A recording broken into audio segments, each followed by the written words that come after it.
नमस्कार दोस्तों, grow with Anjani channel में आपका स्वागत है।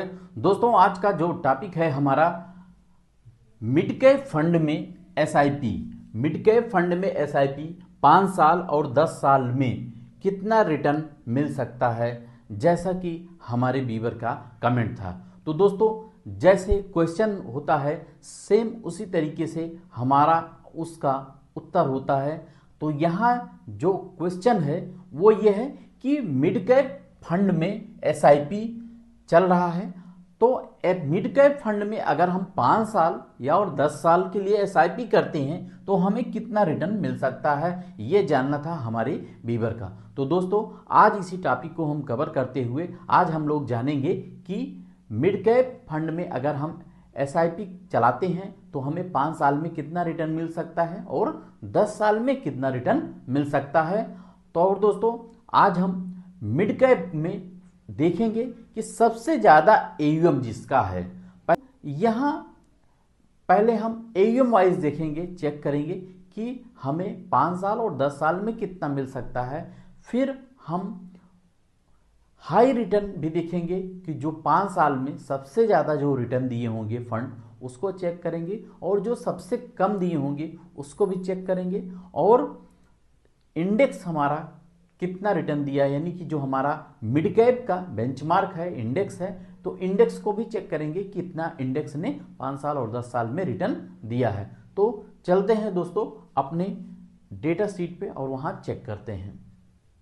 यहां दोस्तों हम एयूएम वाइज चेक करेंगे, और एयूएम वाइज में चेक करेंगे तो सबसे पहला जो आपका मिड कैप कैटेगरी का जो फंड है वो आ रहा है आपका एचडीएफसी मिड कैप फंड।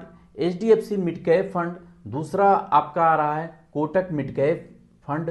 तीसरा आपका Nippon India growth mid cap fund. चौथा आपका Motilal Oswal mid cap fund, और पांचवा आपका आ रहा है एक्सिस मिड कैप फंड।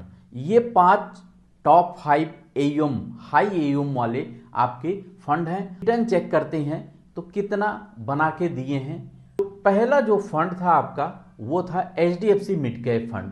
देखें दोस्तों, जो पहला फंड था हमारा HDFC mid cap fund. HDFC mid cap fund का एयूएम जो देखें, सबसे ज्यादा मिड कैप कैटेगरी में फंड में सबसे ज्यादा एयूएम इसका है 94,215 करोड़ रुपए से ऊपर का एयूएम है। 5 साल में आपका 5,000 रुपए की एसआईपी। एक एग्जाम्पल है यहाँ पे कि अगर जैसा कि हमारे व्यूअर का कमेंट था कि सर मेरी एसआईपी 5,000 रुपए की मिड कैप कैटेगरी में चल रहा है, मिड कैप फंड में, तो मिड कैप में कितना मिल सकता है, ये क्वेश्चन था। तो 5,000 के एग्जाम्पल से हम देखेंगे तो जो इन्वेस्टेड अमाउंट है आपका वो 5 साल में 3 लाख रुपया हो जाएगा। 3 लाख की वैल्यू को 5 साल में 4,37,847 रुपया रिटर्न बना के दिया है। और XIRR जो रिटर्न है, एसआईपी में XIRR रिटर्न कैलकुलेशन होता है, और यहाँ पे जो है आपका 15% से ऊपर का रिटर्न यहाँ इस फंड में रहा है। 3 लाख की वैल्यू को 4,03,021 रिटर्न कितना बनाया है परसेंटेज, 12% से ऊपर का रिटर्न 5 साल की एसआईपी में मिड कैप ने दिया है, बनाया गया है इस फंड ने। तीसरा जो फंड है आपका वो है आपका Nippon India growth mid cap fund. Nippon India growth mid cap fund भी जो है आपका 43,966 करोड़ रुपए से ऊपर का एयूएम है। 3 लाख की वैल्यू को 4,33,709 रुपया बनाया है। 15% से ऊपर का रिटर्न दिया है इस फंड ने। अब दोस्तों, चौथा जो फंड है आपका वो है आप Motilal Oswal mid cap fund. Motilal Oswal mid cap fund. Motilal Oswal mid cap fund का एयूएम भी 33,678 करोड़ रुपए से ऊपर का एयूएम है। 3 लाख की वैल्यू को 4,01,621 रुपया बनाया है। 12% का रिटर्न इस फंड ने भी दिया है 5 साल की एसआईपी में।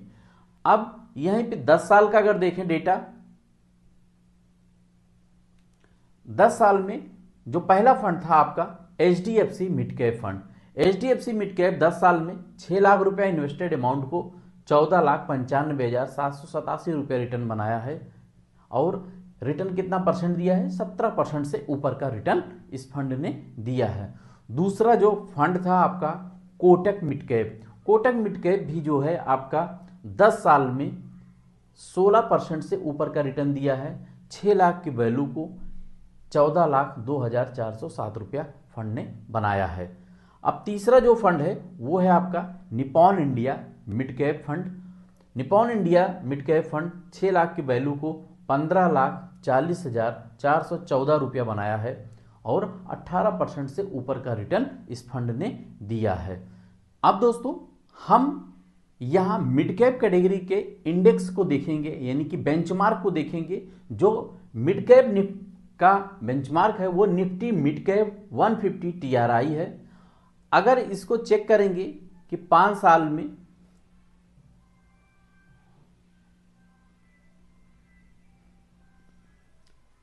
में जो आपके बेंचमार्क का रिटर्न है वो 13% से ऊपर का यहां पे रिटर्न बेंचमार्क ने दिया है। और 10 साल में अगर देखेंगे तो 10 साल में आपका 17% से ऊपर का रिटर्न है, यानी कि जो आपका बेंचमार्क का रिटर्न है मिड कैप का वो 17% से ऊपर का बेंचमार्क रिटर्न है, इंडेक्स का रिटर्न है। हाँ दोस्तों, जो आपका मिड कैप है, मिड कैप फंड में 5 साल में सबसे ज्यादा जो रिटर्न दिए हैं ऊपर से आप देखें, 5 साल में जो XIRR रिटर्न है वो 15% से ऊपर का रिटर्न है। तो 15% का कौन सा फंड है? वो है आपका HDFC मिड कैप फंड। दूसरा जो फंड है आपका Nippon India mid cap fund. Nippon India भी आपका 15% से ऊपर का रिटर्न दिया है।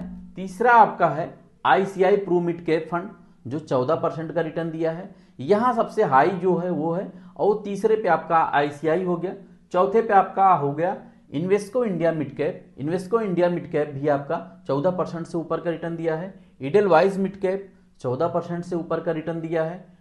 तो इस तरीके से आपने देखा कि 5 साल की SIP में कौन कौन से फंड ने ज़्यादा रिटर्न टॉप 5 में रहे हैं। दोस्तों ये रिटर्न आपके ऊपर नीचे हो सकते हैं क्योंकि ये मार्केट है। मार्केट में रिटर्न जैसा दिख रहा है ये हो सकता है आपको आगे मिले या नहीं, दोनों मिल भी सकता है और नहीं भी मिल सकता है। इसलिए ये फंड आपके ऊपर नीचे हो सकते हैं, कभी तीसरा वाला पहले पे पहुंच सकता है और पहला वाला चौथे पांचवें पे आ सकता है। तो इसलिए आप रिटर्न पास्ट परफॉर्मेंस है, पास्ट परफॉर्मेंस से आपको एक अच्छी जानकारी मिलती है। और दोस्तों अब यहां हम चेक करते हैं 10 साल के डेटा पे। अगर 10 साल के डेटा पे देखें दोस्तों, अगर हम यहां मिड कैप फंड में हम देखेंगे कि 10 साल में सबसे ज्यादा कौन से फंड ने रिटर्न दिया है 10 साल की SIP में मिड कैप में। तो यहां देखें पहला जो आ रहा है निकल के वो निपॉन इंडिया मिड कैप है, दूसरा आपका एडेलवाइज मिड कैप है, तीसरा HDFC मिड कैप है, चौथा इन्वेस्को इंडिया मिड कैप है, पांचवा जो आपका है जो रिटर्न सबसे ज्यादा दिया है वो इंडेक्स है आपका, यानी कि बेंचमार्क ट्रेंड रिटर्न दिया है। अब यहां हम 10 साल में हम XIRR रिटर्न देखते हैं, चेक करते हैं। तो जो पहला आपका फंड आ रहा है वो Nippon India mid cap fund है जिन्होंने 18% से ऊपर का रिटर्न इस फंड ने दिया है। दूसरा जो फंड था आपका इडेलवाइज मिड कैप है, इडेलवाइज मिड कैप भी 17% से ऊपर का रिटर्न दिया है। तीसरा आपका HDFC मिड कैप है, 17% से ऊपर का रिटर्न दिया है। चौथा जो आपका फंड है वो चौथा है इन्वेस्को इंडिया, चौथा आपका Invesco India mid cap fund है, 17% से ऊपर का रिटर्न दिया है। और पांचवा जो आपका है वो बेंचमार्क है जो 17% से, यानी कि बेंचमार्क से ऊपर जितने भी रिटर्न हैं आप उस फंड को आगे देख सकते हैं कि कैसे इन चारों फंड ने 10 साल की SIP में अपने बेंचमार्क को बीट किया है और रिटर्न फंड का परफॉर्मेंस कैसा रहा है। तो दोस्तों आशा करते हैं कि आपको एक अच्छी जानकारी मिली होगी। अगर दोस्तों मेरी जानकारी अच्छी लगे तो एक लाइक करिएगा, शेयर करिएगा और हमारे चैनल को सब्सक्राइब कर हमें सपोर्ट करिएगा। आपके म्यूचुअल फंड से संबंधित कोई भी क्वेश्चन है तो आप कमेंट कर सकते हैं। थैंक यू सो मच दोस्तों। जय हिंद, जय भारत।